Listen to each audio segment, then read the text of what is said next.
और मैंने भी लॉ कंप्लीट करने के बाद एक सहायक जिला लोक अभियोजन अधिकारी की जो पद होती है उसके एग्ज़ाम मैंने भी निकाल चुका है, बट वो 2021 में फॉर्म डाला था। 2022 के दिसंबर में एग्ज़ाम हुई, 2023 की जनवरी में रिज़ल्ट आया और अब 2024 की फरवरी में उसका इंटरव्यू दिया गया है। ये मध्य प्रदेश की स्थिति है। 3 साल से एक एग्ज़ाम के पीछे अगर इंसान रहेगा तो उसकी एज का क्या होगा। आज ये बोलते हैं कि एज लिमिट इनका निश्चित होता है। ऐसे में जो मेरे पास तो आज फ़िलहाल एज है, बट मेरे 2-4 दोस्त हैं जो लगभग 35-36 के आसपास थे, वो ऐसे ही बाहर हो जाना है। ये इस देश में मंदिरों की कोई आवश्यकता नहीं है। मंदिरों की वजह शिक्षा के मंदिर अगर ज़्यादा खुले तो हम मानेंगे कि विकास हुआ है। मंदिरों से क्या विकास हुआ? मंदिर सिर्फ पूजने के लिए होती है, उनसे कोई विकास नहीं है। इंसान को कोई रिश्ता नाता नहीं। मैं नहीं मानता कि मंदिरों के भरोसे किसी समाज का विकास हो। वो अगर किसी का होता हो तो शायद होता हो, मुझे तो नहीं पता। बट अगर उसी मंदिर के अगर शिक्षा के मंदिर अगर बनाए जाए तो मैं मानूंगा कि बहुत विकास होता।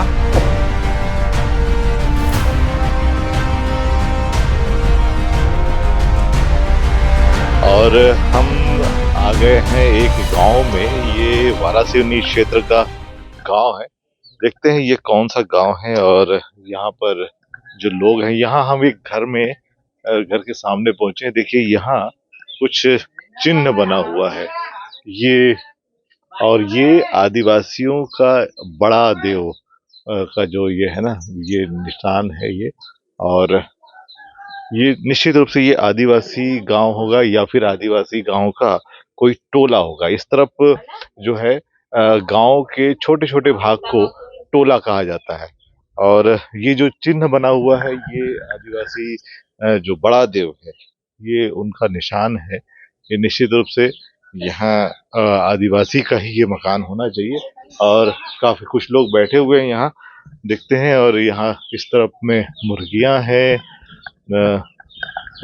मुर्गियों, और इधर कुछ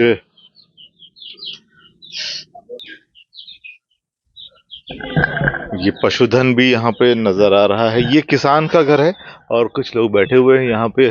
बात करते हैं हम। यहाँ पे काफी सारे लोग यहाँ हैं। कौन सा गांव है ये? मलम टोला सर। मलम टोला। मलम टोला। हाँ, मलम टोला ये किस गांव का टोला है? ये ग्राम पंचायत हमारी मंगजरी पड़ती है। छोटा सा टोला ग्राम है हमारा मलम टोला।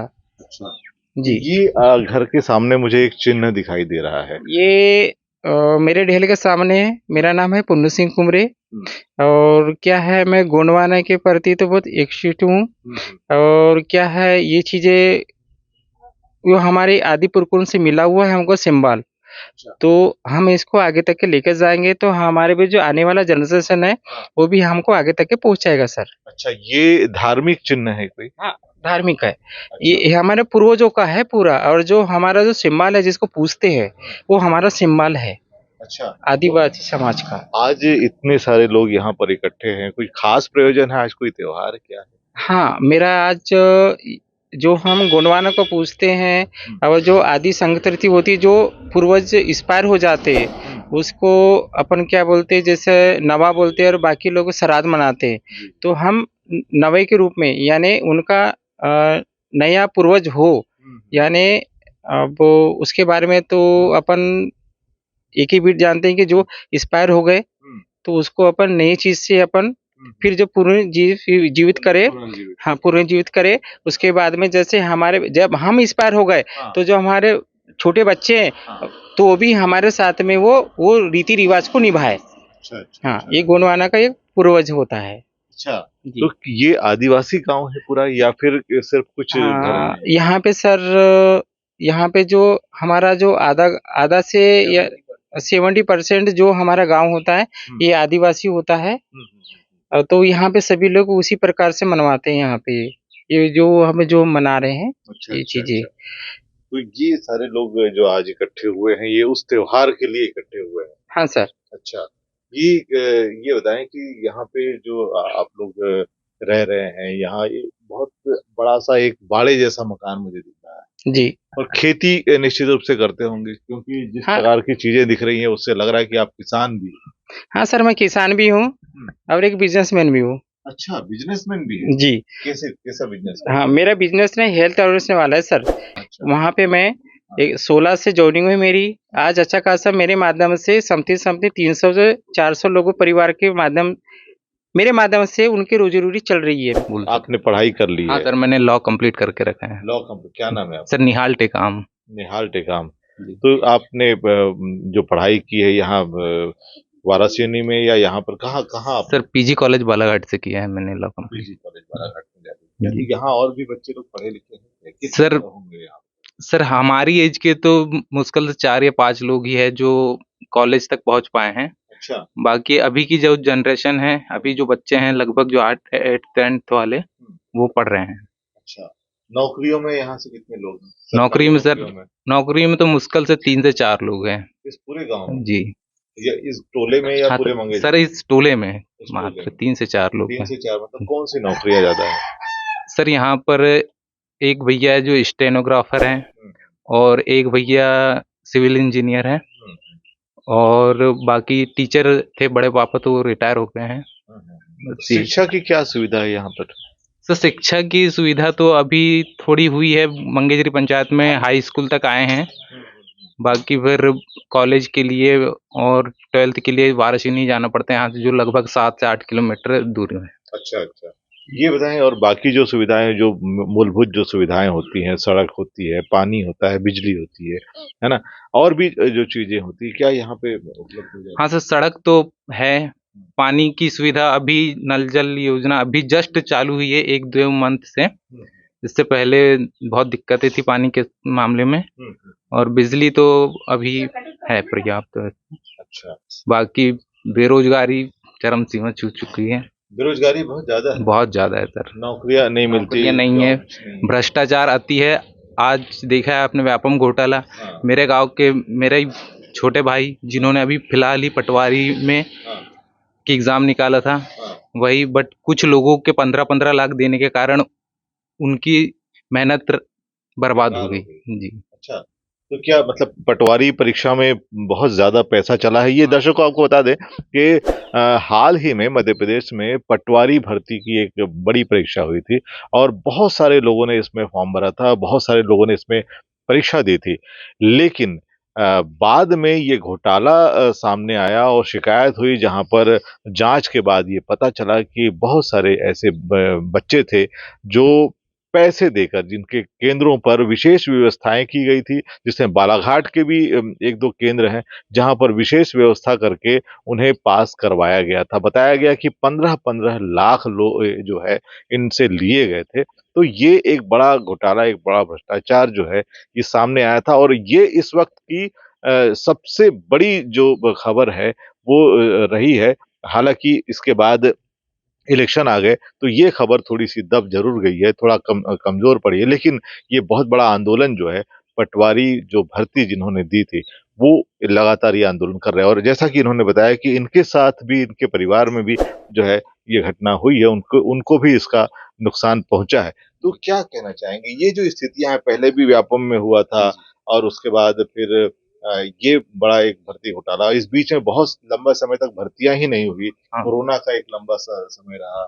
हाँ सर, ये तो है कि भर्तियां बिल्कुल नहीं हुई, बेरोजगारी चरम सीमा छू चुकी है और वैकेंसियां तो कहीं आके खड़ी है बट हो नहीं पा रहा है कि उनकी प्रक्रिया पूरी। सर मैंने भी लॉ कंप्लीट करने के बाद एक सहायक जिला लोक अभियोजन अधिकारी की जो पद होती है उसके एग्जाम मैंने भी निकाल चुका है, बट वो 2021 में फॉर्म डाला था। 2022 के दिसंबर में एग्जाम हुई, 2023 की जनवरी में रिजल्ट आया और अब 2024 की फरवरी में उसका इंटरव्यू दिया गया है। ये मध्य प्रदेश की स्थिति है। 3 साल से एक एग्जाम के पीछे अगर इंसान रहेगा तो उसकी एज का क्या होगा। आज ये बोलते हैं कि एज लिमिट इनका निश्चित होता है, ऐसे में जो मेरे पास तो आज फिलहाल एज है बट मेरे 2-4 दोस्त हैं जो लगभग 35-36 के आसपास थे, वो ऐसे ही बाहर हो जाना है ये। तो ये जो निश्चित समय में ये प्रक्रियाएं पूरी हो तो ज़्यादा अच्छा होता। निश्चित समय में प्रक्रिया अगर पूरी हो तो इसका जो विद्यार्थी है उसको उसका फायदा मिलता है, वरना वो एज बार हो जाती है, ये स्वाभाविक बात है। और बहुत ही बहुत बड़ा और गंभीर मुद्दा आपने उठाया है। निश्चित रूप से मध्य प्रदेश में ये स्थितियां बहुत लंबे समय से हैं। क्या कहना चाहेंगे इस सरकार के कामकाज को लेकर? सर, सरकार तो बेरोजगारी के मामले में बिल्कुल फेल है हम्म, और शिक्षा का स्तर भी उतना खास तो नहीं रहा है। बाकी सड़क, पानी की व्यवस्थाएं अभी फिलहाल अच्छी हैं।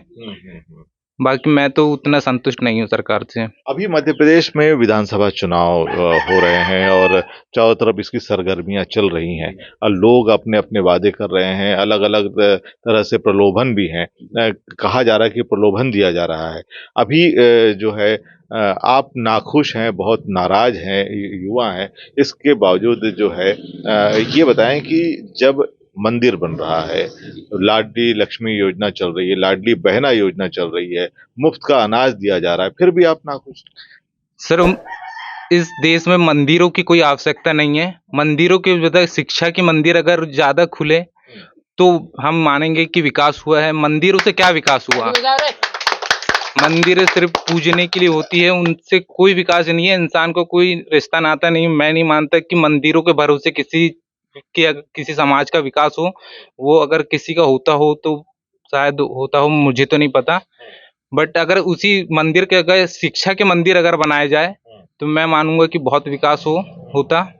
और रही लाडली बहना और जो लाडली लक्ष्मी योजना, तो लाडली लक्ष्मी योजना तो ठीक है, बट जो लाडली बहना योजना जो अभी आई है, ये सरकार का एक लॉलीपॉप योजना है।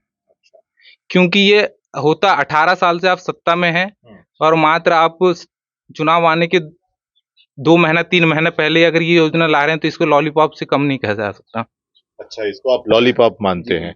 मतलब ये प्रलोभन है सिर्फ वोट बटोरने के लिए, तो इससे महिलाएं प्रलोभित होने वाली हैं? सर, शिक्षित महिलाएं तो बिल्कुल प्रलोभित नहीं होंगी।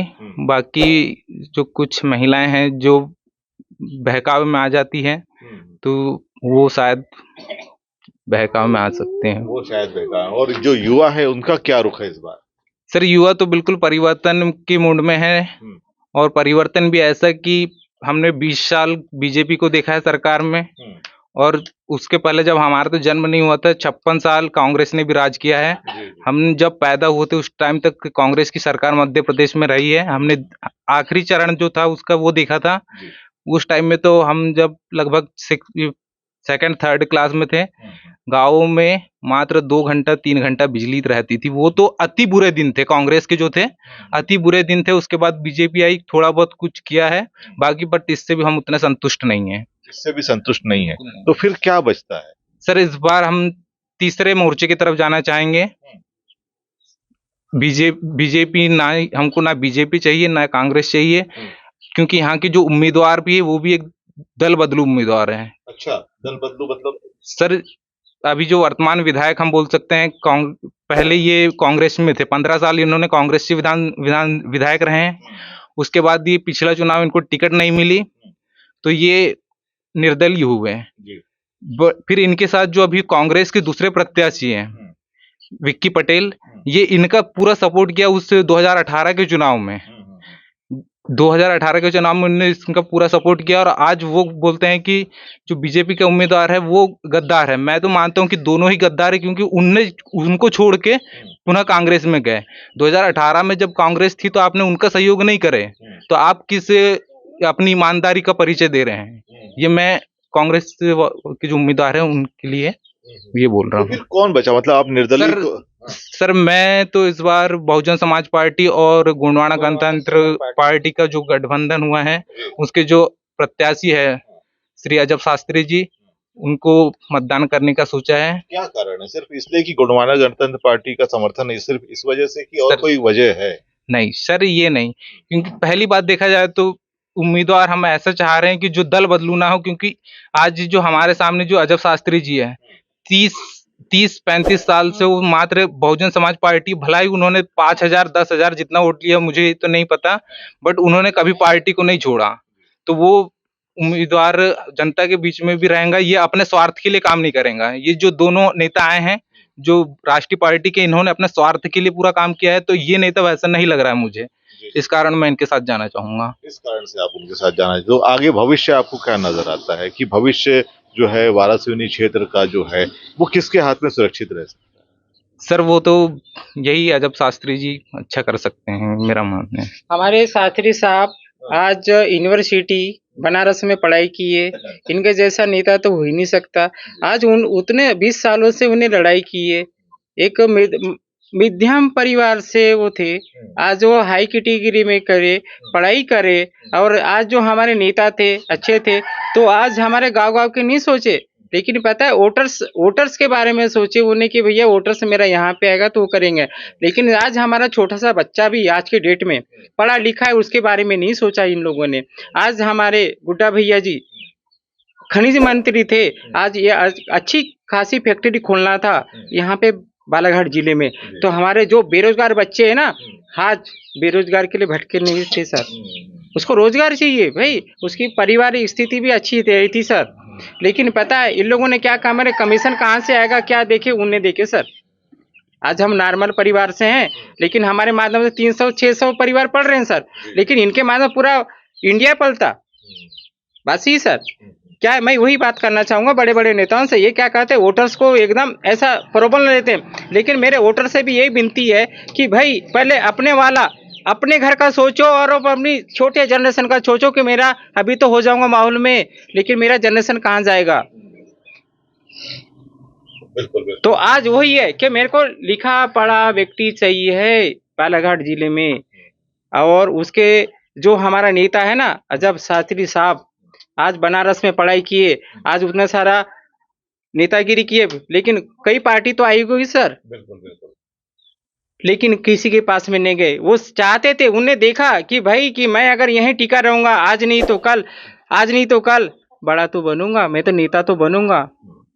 बस मेरे को वही चाहिए कि मेरे को बालाघाट जिला का उद्देश्य और मेरे जो बोले। तो मतलब सारे जो आदिवासी समाज हैं अब नेता यानी कि अजाबलाल शास्त्री के साथ है पूरा आदिवासी समाज। हाँ सर, बिल्कुल। अगर जो आदिवासी हमारे साथ नहीं आएगा तो वो तो बाइकआउट रहेगा, क्योंकि आदिवासी बच्चा जब धरती पे पैदा होता है तो वो बोलता है कि मैं आदिवासी हूँ, मैं गौंड हूँ। अगर कोई ऐसा बोले तो उसको मेरे को एक ही टाइम बोल रहा हूँ माई के सामने, अगर एक गौंड होकर अच्छे बाप का होगा तो अगर गोंडवाना संगठन और बहुजन समाज पार्टी को वोट करेगा। अगर जो बाकी होगा ना खत्म, और उसको बोलते हैं क्या बोलते हैं खबरा, वो हमारे पास नहीं चलेगा सर।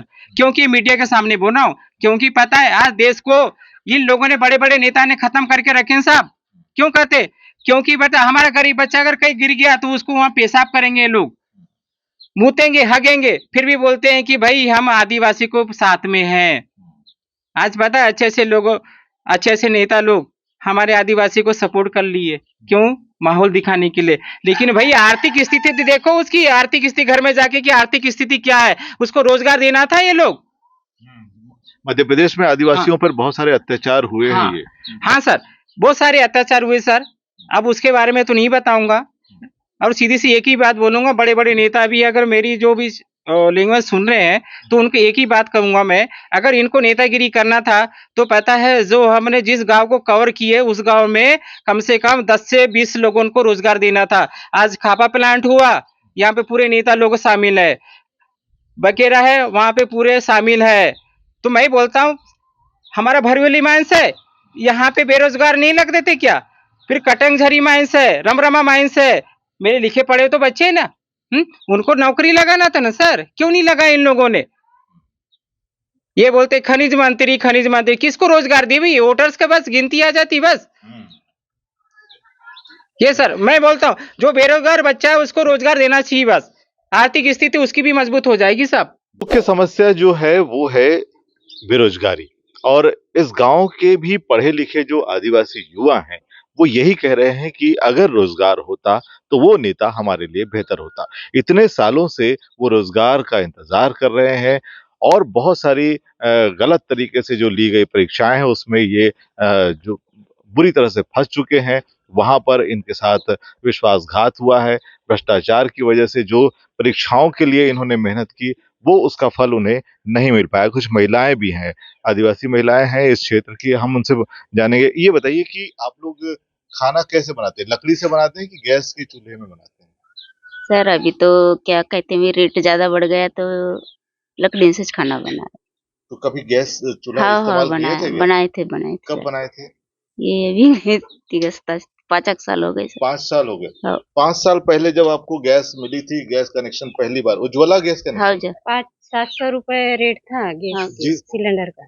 क्या था? अच्छा अच्छा अच्छा, उस समय बना। जी हाँ सर। सर। अच्छा, और तो अभी फिर इतनी रेट बढ़ महंगाई गया की तो वजह से हम उसके लोग गैस कारण नहीं भरा अभी पाते। नहीं भरा रहे हैं। अब गैस नहीं भरा पा रहे नहीं, क्योंकि महंगाई बढ़ गई। महंगाई बढ़ तो गई वो सर। महंगाई बढ़ गई, इसके लिए तो अभी मुख्यमंत्री जी ने लाडली सर तो बहना। एक ही दिन का दिया था ना सर, उसका क्या कहते हैं भी, हाँ, फार्म भरने का। अच्छा तो दूसरे दिन गए तो फार्म ही बंद कर दिए भरना। अच्छा, मतलब आपको लाडली बहना का हाँ ये नहीं मिलता मिला? है सर। मिलता है। हाँ सर। तो ये बताए कि फिर उससे गैस भरवाने के लिए तो दिया है वो पैसा? हाँ सर, अपन वो भी कभी कभी घर में यूज कर लेते सर, बच्चों की कपड़े दूसरे लत्ते खाने दूसरे पीने काम में। के लिए। हाँ तो अभी गैस नहीं भरा पा रहे हैं महंगाई की वजह हाँ से, सर। जी सर, बहुत महंगा हो गया सर गैस भरना। और बाकी महंगाई नहीं है ना? बाकी भी महंगाई है सर। बाकी भी है। हाँ, एक मिनट। हाँ, बाकी जी महंगाई है सर, कि बाकी महंगाई भी है सर। उसकी वजह से क्या है, उतना सा पैसा क्या होता है सर। गैस अगर हम लोग 10-1100 में भर ले और फिर बाकी की सामान भी तो लगती है ना सर। अच्छा, क्या क्या खरीद के लाते हैं? बाहर से तो सभी सामान खरीद के लाते हैं सर। आप लोग खेती करते हैं तो कुछ तो होता होगा घर में? और खेती भी तो थोड़ी सी है सर। अच्छा, तो क्या क्या खरीदना पड़ता है, क्या क्या खरीदना पड़ता है? दाल चावल और किराना में सभी सामान सर। सभी सामान जी। खरीदते हैं। महंगा क्या है? महंगा तो सभी सामान है सर। सभी महंगा है। जी सर। कितना महंगा, मतलब पहले सस्ता था? पहले थोड़ा सस्ता था और अभी ज्यादा ही महंगा हो गया। ज्यादा ही महंगा हो जी। गया। कब से ये महंगाई बढ़ी है आपको लगता है? कब से महंगाई बढ़ी है ये? वो भी हो गए 4 साल हो गए सर। 4 साल हो गए। हाँ 4 साल के आसपास से महंगाई बढ़ी ज्यादा दिख रही हाँ है। ज्यादा बढ़ गए हैं। अच्छा, तो ये फिर आपका जो बजट है, घर का जो खर्चा है, वो बनता है, ठीक ठाक हो पाता है कि दिक्कत सर होती है कैसा कि? मैसा बना लेते हैं सर। हाँ, नहीं तो मतलब कुछ कमी करते हैं खाने पीने हाँ में? वो सर थोड़ा कम भी कर दो घर के मामले में, खाने पीने में। अच्छा, हाँ थोड़ा सा कटौती कर लेते हाँ हैं सर। महंगाई से अगर ज्यादा मुकाबला तेल करना डालते है। हुए थोड़ा डाल दिए सब्जी में तेल। अच्छा दाल है तो उसमें जीरा मिर्च फ्राई कर दो, तेल ना डाले। ऐसा करते हैं सर। अब महंगाई बढ़ गई तो तेल फुल सब दाल में। तो फिर त्योहार वगैरह मना पाते हैं, क्योंकि अब तो त्योहार भी आ रहा, दिवाली की। हाँ दिवाली आ रहा है। हाँ, तो फिर कैसे करेंगे जब इतनी महंगाई है? तो फिर हाँ ये खा पकवान लेकर वगैरह बनेंगे कि नहीं?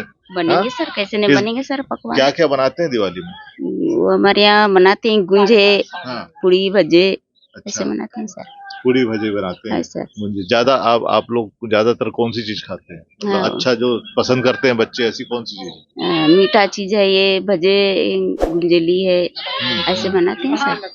हाँ। अच्छा अच्छा, और क्या क्या आप बता रहे थे, कौन सा पकवान बता रहे हैं आप? सर हमारे यहाँ पे जैसे हम आदिवासी लोग हैं, हाँ तो जो हमारा मुर्गा होता है, हाँ हाँ जैसे हमारे दो देवताओं को मानते हैं। हाँ हाँ, आदि जो पूजा होती है, इसको हम मुर्गा देते हैं सर। अच्छा हाँ उसमें ये क्वालिटी भी होती है, हाँ हाँ, जैसे लाल मुर्गा, सफेद मुर्गा, अच्छा ये होता है। और जैसे आज जैसे आप अभी गैस के बारे में बोल रहे थे, हाँ हाँ, तो मैं ये चीज बोलूंगा, क्योंकि जब से हमारी बीजेपी सरकार आई, अच्छा सा काम करी उनने, लेकिन क्या है, करी तो अच्छा करी, लेकिन पता है जीएसटी लागू कर दी। जीएसटी में पता है, आज हम कपड़ा लेने जाते हैं सर, वहाँ पे एक जैसे 1000 का कपड़ा लेते हैं, उसके ऊपर का जीएसटी लगना चाहिए सर, लेकिन हमको नीचे का लग जाता है। ओके, उसके बाद में पता है जो मेरे बेरोजगार बच्चे हैं, आज जितने इन्होंने फॉर्म भरे थे, लेकिन उनका लाइन ही नहीं लगता, पहले से लाइन लग जाती है सर। ओके, हाँ, तो ये चीजें सरकार से यही बोलना है मेरे को, अगर जो भी सरकार बने, लेकिन पता है हमारे बच्चे लोग, जब हमारा आने वाला भविष्य है, जो आज 34 साल का है, 35 साल के बाद में उसकी एज नहीं होती नौकरी में लगने की। आज कितने सारे पटवारी इसमें वो भर्ती होने वाले थे, आज कोई बेवड़ा बना, कोई पागल हो गया, क्योंकि वो भी मेहनत किया ना सर, क्योंकि वो लत लगी थी कि मेरे को नौकरी नौकरी नौकरी चाहिए। आज मोदी सरकार से ही रास्ता दिखाया है कि नेटवर्क मार्केटिंग, लेकिन उससे भी संतुष्ट नहीं है, क्योंकि उनको संभालना पड़ेगा, क्योंकि वो चाह रहे हैं कि मैं अच्छा खासा रेगुलर की नौकरी में जाऊं। पढ़ाई इसलिए करता है बच्चा, आज अपने बच्चे को भी बोलूंगा मैं कि एकदम नेटवर्किंग में आ जा तो नहीं आएगा सर, लेकिन पता है जो सरकारी पढ़ाई नौकरी में ज्यादा सुरक्षा रहती है ना, हाँ। इस कारण से ये बात तो सही है कि सरकारी नौकरी हर कोई चाहता है और साथ ही वो अपने जो भविष्य की है वो सुरक्षा भी चाहता है। इस गांव के साथ भी कुछ ऐसा ही दर्शकों, इस गांव में महिलाओं ने बताया कि बहुत ज्यादा महंगाई है, खाने पीने में अब वो कटौती करने लगे हैं। निश्चित रूप से ये इस गांव के हर घर का हाल है और यहाँ पे चूंकि आज ये एक त्योहार की वजह से यहाँ इकट्ठे थे और इकट्ठे ही हमको एक साथ सब लोग मिल गए। आदिवासी गांव है, मंगेझरी का ये आदिवासी टोला है और इस गांव के लोगों का मूल रूप से यही मानना है कि नेता ऐसा हो जो रोजगार उपलब्ध करा सके, जो सरकार ऐसी हो जो विद्यार्थी हैं उनको सही शिक्षा उपलब्ध करा सके। मंदिर की जरूरत नहीं है बल्कि शिक्षा की जरूरत है, रोजगार की जरूरत है। ये यहाँ के लोगों की मुख्य मांग है। इस बार मुख्य मुद्दा रोजगार है। इसके साथ साथ बहुत सारी ऐसी बातें यहाँ के लोगों ने कही है जो आपने सुनी। निश्चित रूप से इस गांव का मूड आप समझ चुके होंगे। तो जनमन की बात के इस कार्यक्रम के इस एपिसोड में बस इतना ही। कैमरा पर्सन अंकित सरकार के साथ मैं सुधीर कुमार।